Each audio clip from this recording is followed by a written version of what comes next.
This is You're Probably Right. Entertainment first, everything else is just bonus. Opinions, all ours. Sometimes backed by research, but never the final word. There are always exceptions, so take it with a grain of salt and a slight dusting of chili powder. How you doing, y'all? Listen, some relationships end, but they don't leave. They leave your phone. They leave your house. They leave your bed. They leave your routine, but they do not leave your nervous system. And then the next person shows up. A decent person sometimes, a serious person sometimes, a person who is actually trying. Not trying to get something necessarily from you, but trying. And they walk straight into damage that they didn't even create. That is what I want to talk about. Because a lot of people think they moved on just because time passed or a person left. Nah. Time passing is not the same as something being finished. A relationship can be over and still be governing your reactions. Still deciding how much trust the next person gets. Still deciding how much softness the next person gets. Still deciding how much access the next person gets. Still deciding how quickly you pull back, how carefully you speak, how suspicious you become, how much of yourself you keep under lock and key. That means the relationship ended on paper only, but it didn't actually end in policy. And if it did not end in policy, then new love is going to pay for it. And that is the line. New love keeps paying for old pain because old pain does not just disappear. It writes a rule. That is what hurt does. Hurt writes rules. What's the rules, you say? Do not trust that fast again. Do not say that much again. Do not get that excited again. Do not be that available again. Do not let someone affect your body like that again. Do not let somebody know they matter that much again. And maybe some of those rules feel smart. Some of them probably are, right? But a lot of people never stop to ask a harder question. Did this make me wiser? Or did this just make me harder to reach? Because that matters. Because people love saying they learned from the past. Okay. But what exactly did you learn? Did you learn discernment? That'd be good. Or did you learn how to brace better? Brace for impact. Did you learn standards? Or did you just learn how to ration yourself? Did you learn how to choose better? Or did you just become guarded that nobody new can fully get in or hurt you again? And that is where new love starts paying bills it never ran up in the first place. Because now the new person is not just meeting you or meeting you only. They're meeting your rules. That's right. Your flinch, your suspicion, your half-finished grief, your unfinished arguments with somebody who is not even there anymore. And the crazy part is, a lot of people do not even realize that they're doing it. That's what makes this whole thing kind of dangerous, you know? If somebody knows they are still in love with the past, at least that is clear. But a lot of people are not walking around saying, yeah, I'm still governed by the old relationship. No. What they say is, I'm just careful. I'm just taking my time. I just know better. I'm just protecting my peace. Fine. Maybe. But if your peace requires the next person to live under restrictions created by somebody else or somebody else's damage, that's not peace. That's just transferred cost. And the new person feels it. They feel it when simple things become loaded, you know? A delayed text becomes a whole story, a disagreement becomes a threat, a need for space becomes total abandonment, a hard conversation becomes danger, or you just change the subject, or a normal boundary becomes rejection. That is not because the present person necessarily did something huge. Sometimes it's better. Well, sometimes it's because the past person trained your body to react before your mind even catches up. So, not necessarily better, it's just something else happening there. And that's what people miss, right? Old pain is not always a memory problem. Sometimes it's a body problem. Your body learned something.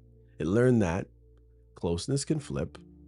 It learned that softness can be used against you. It learned that excitement can turn into total humiliation. It learned that trust can make you look very, very stupid. It learned that being chosen can become being discarded. Discarded. So now your body says, do not let that happen again. And that sounds protective, right? But protection can become a prison really, really fast because now the next person is trying to love somebody whose body is still negotiating with history. And that is totally frustrating and exhausting, especially for actually good people. Good people will try to understand. They will try to be patient. They will try not to punish you for the past. They will try to hold space. But if all they keep meeting is precaution, distance, overinterpretation, withheld affection, delayed trust, emotional probation, something starts happening to them too. What happens? Because they're taking all that stuff there, they start shrinking. Not even what they used to be, not even what you met. Or they could start hardening instead. Or they start asking themselves terrible questions like, am I being loved? Or am I just being tolerated very, very carefully? Am I close? Or am I just the safest option available right now? Am I actually being chosen? Or am I just not the person who did the damage? That's a brutal place for somebody, really. It's a brutal place to put somebody, especially if they're trying to build something honestly with you. And this is why people need to understand something very cleanly. The opposite of old pain is not reckless or recklessness. Let's get that straight. I'm not saying you should walk into every new relationship wide open with no filter and no caution. That would be stupid. What I'm saying is this: you have to know whether your current way of loving is shaped by wisdom or ruled by all of the fear. And that's the work right there. Because fear can disguise itself very well. Fear sounds thoughtful. Fear sounds mature. Fear sounds boundaried. Fear sounds self respecting. But underneath all that polished language, fear is still fear. And fear has a cost. It costs spontaneity. It costs trust. It costs ease. It costs depth. It costs warmth. It costs the ability to meet somebody where they actually are instead of making them answer for everybody who came before them. That is why some good relationships never fully become what they could have become. And a lot of people live in the past just because of that alone. Many good relationships never become what they could have become. Many of us lose these people thinking that they were replaceable in the first place. They're okay. They're about a 6.5. Ah, they're okay and they're good looking and they got a pretty good job and a nice personality and they're funny, but they just don't give me that spark that, I think I'm supposed to have in a relationship or something like what I had before, although the past relationship was like a roller coaster and I was miserable and I was crying at least 3 times a month. But that was exciting. No, not because there was no love there, because old pain kept taxing the present. Every tender moment had to pay, had to pay a fee. Every vulnerable conversation had to pay a fee. Every step forward had to pay a fee. Every normal misunderstanding had to pay a fee. And that wears you out. And once people are worn out, they stop showing up the same way. That's how damage spreads. The old relationship hurts one person, the person carries it into the new relationship starts starving too, and then the new person starts changing too. Now, what do you have? Two people reacting to pain that one of them didn't even cause and has nothing to do with it, probably causing new pain, of course. And that is how whole relationship climates get poisoned. Now, let me say something else. Some people are not actually in love with the old person anymore. It's not the issue. The issue is that they are still in loyalty with the old wound that the old person caused in their life. And that's totally different. You can be done with the person and still loyal to what the pain that they caused you taught you. Still loyal to caution, still loyal to shutdowns, still loyal to the private vow that says never again. And the private vow will quietly shape everything. It will shape who gets access. It will shape who gets softness. It will shape who gets your body for real, your real emotions, your real surrender, your real trust, your real respect. That is why some people keep saying they want love, but what they are really building is controlled exposure. It's not comfortable for them either.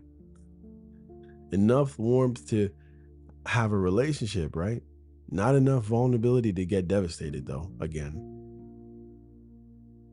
And the fact that you take that piece out there, right? That's the whole thing right there, really. If you were to ask me, you see, they're warm enough to have a new relationship, right? But it's the vulnerability. The less vulnerable you are in a relationship, the less deep it is for real, right? You got to govern your relationships in certain ways that, like, you have your relationships at work, you know, your boss, your coworker, peer, whatever it is, your school. And there's a certain level of information or a certain level of vulnerability that you trust to different people, even in an organization, right? There's certain things you will tell your boss, certain things you won't tell your boss, certain things you will tell your coworker, certain things you won't, unless you get a deeper relationship. Maybe that relationship comes home a little bit and you become actual friends. In other words, you would leave that job and you'd still have contact with that person, and because maybe you have something in common, or you do the same things, or you have the same interests, or you like hanging out and talking to each other. Maybe you bring peace in each other's lives some way. That's just a basic relationship. I'm talking about man and woman relationship in the end, but I'm just riffing off just the fact that we get to different levels of vulnerability with people. And when you're in a new relationship, when you edit that vulnerability, you kind of edit your relationship at the same time. And I'm not saying you don't need to in some cases because you don't know, but you have to know how long you keep these reins on these new people, or this new person, this new love, or maybe you're already married and you just haven't become vulnerable enough for whatever reason, right? So, enough warmth to have a relationship, as I said, enough vulnerability to get to not enough vulnerability to get devastated, enough closeness to not be alone, right? But not enough openness to be fully changed by it. Enough connection to call it love, sure. Not enough surrender to let it actually become alive. And that's what a lot of us wait for. And it's not the same thing. Listen, and if you are honest, you can feel the difference. Your partner can feel the difference too. But nobody says it. Maybe every everything looks fine from the outside. Maybe you are still together. Maybe you are still sleeping in the same bed.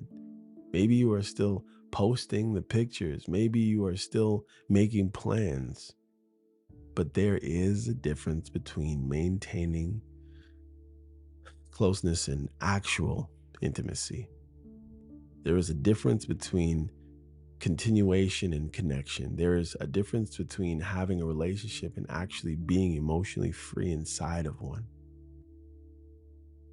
That is what this is really about: freedom. Because if old pain is still deciding what the present gets, you are not free yet. Not really. And neither person is getting what they want. And the person loving you, really, they're getting some of you. Yeah. So, how do you know if this is happening really? Because I'm just, if you don't know and you can't figure it out, I'm just kind of saying stuff. You know what I mean? And what's the point? It's simple though. Here, check it out. Look at what keeps getting repeated. Do you keep punishing the current person for things they didn't do? You know what they want, but for some reason they're in timeout or they're getting rations or breadcrumbs because you don't trust it and you're living in fear. Do you keep assuming the worst before the facts are actually in? You're assuming they're lying. You're assuming they have something up their sleeve or someone waiting in the wings. Do you keep holding things that are healthy to give because an unhealthy person once mishandled them, fumbled it? Do you keep comparing the new relationship to old intensity, old chemistry, old damage, old chaos? Do you keep saying you moved on while organizing your behavior around not getting hurt in the same way again? That is evidence. Not your words, right? It's your patterns. Always the pattern. And that brings me to the hard truth. A lot of people do not need more time. I'm fixing it myself. I need more time. They just need more honesty, because time can pass and leave structure totally untouched. You can be years away from somebody and still living in the rules that they wrote in you. That is why it is, you know, that's why it's been a long time does not impress me by itself. Okay. Okay, it has been a long time. What is still running the room, though? That's the question. What is still running the room when love tries to enter? If the answer is fear, if the answer is humiliation, if the answer is old policy, then that's what needs to be named, not prettied up, named. Because naming it where the is that's where the real actually or that's where the real change actually starts. Not denial, not performance, not I'm fine now, not that was long time ago. No, that is, well, that is still affecting me. That is still shaping me. This is still costing somebody something in the present. The kind of honesty, well, that kind of honesty, if you can say those things, that stuff's still affecting me, those still things are still shaping me and it's still costing me at some level. If you're that honest, that can help save the new relationship, especially when the person had nothing to do with all the damage that happened in the back. You're not damaged, it's damaged. You just have to release yourself from that damage. It's old. Let it go. Let it go. Life does not last forever on this earth. If you're going to sit and govern yourself according to what's happened to you every time, saying, oh, this happened, so I don't do that anymore. This happened, so I won't go there anymore. This happened, so I won't trust that way. This happened, so I won't say this. I won't say these things. Why? Because of one person or two people who are totally different from this person? You're going to ruin everything for yourself if you live that way.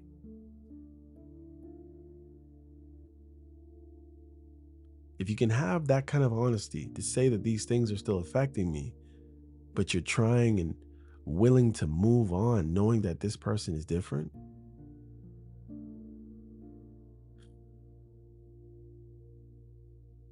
listen, that kind of honesty can save a relationship because now at least the truth is in the room. Before that, it's just damage running operations quietly from your basement. And that is how people lose good love.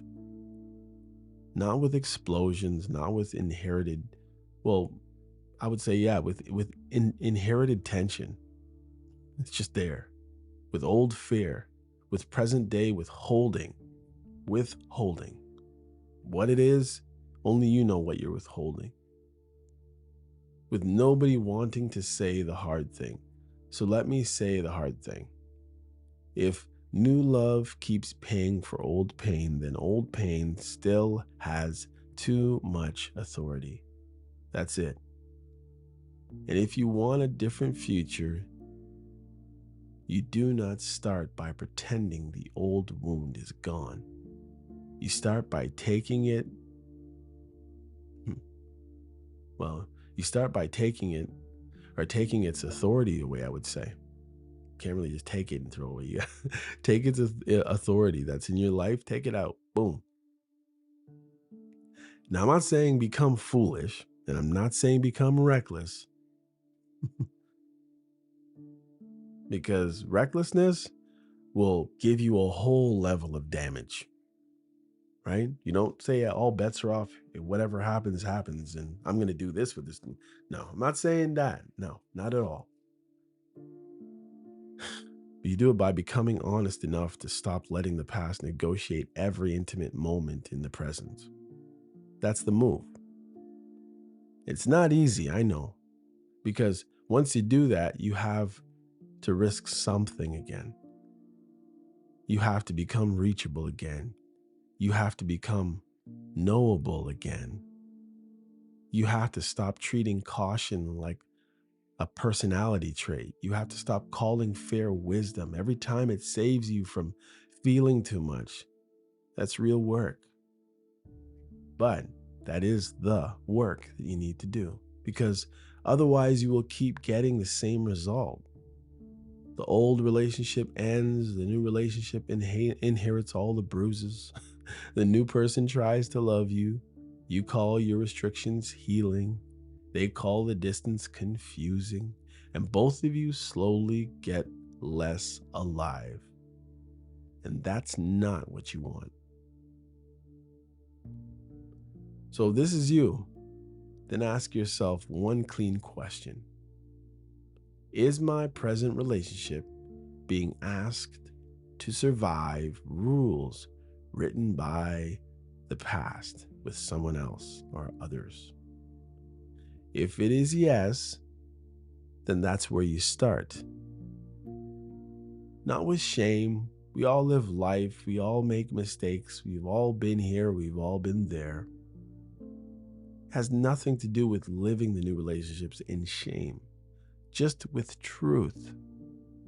Because the past does not stop having power just because you stop saying that person's name.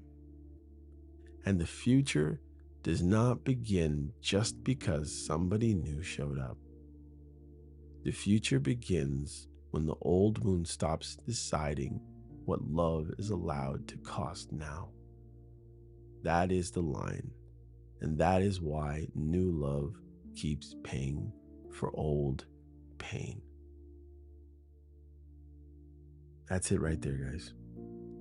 Thank you for coming out again. I really appreciate every listener, every single one of you. Guys, as I said, I've said many times on this podcast, you are free to email me. My podcast email is yprpodcast@gmail.com. Okay. And if you have a question, or if there's something that you wanted me to go in depth on that I didn't really go in depth on, I would appreciate if you drop me. You can message me wherever you find the podcast, if it's possible there. The podcast is hosted by Spotify. It appears on at least for what I know, at least 30 other platforms, including iHeart and Apple. So please rate me wherever you want, and send a message wherever you want, or comment anywhere. I'm trying to do the best job I can here. This is a work of heart. I won't say it's a work of art. It's not perfect yet, but every episode, there is me in it. You understand? I'm a real person. This is not a generated voice. This is not 11 Labs or Sonos or whatever those other things are called. This is a real person talking to you, who has real understanding, real knowledge, real experience, and real heart and real love. Anyhow, until next time, take care. And this is Michael C. Murray signing off. Peace out.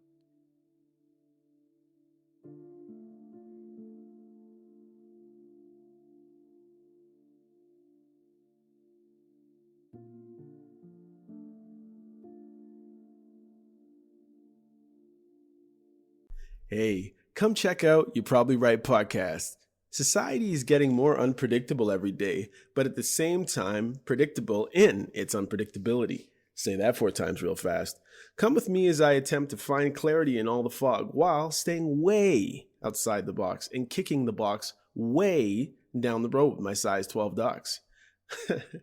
I use the Bible, experience, education, fortune, misfortune, life's lessons, life's mistakes to sort through all the mess. I talk about news, God, God, self-help, sports, sickness, health, music, parenting, love, humbleness, hurt, pain, joy, and all the things that might make you say, I never thought of it that way. Hopefully, anyway. Also, I take a stab at answering tough and not so tough questions, and all the while understand that, listen, sometimes you end up in the hot seat and there's no thermostat. Well, that's how it is here. And because there's no topic, very few topics off the table, Torontonians will understand that Doug Ford reference there. Hopefully the podcast will be helpful and uplifting. And hey, maybe you'll find your own private Idaho here somewhere. Hope to see you soon.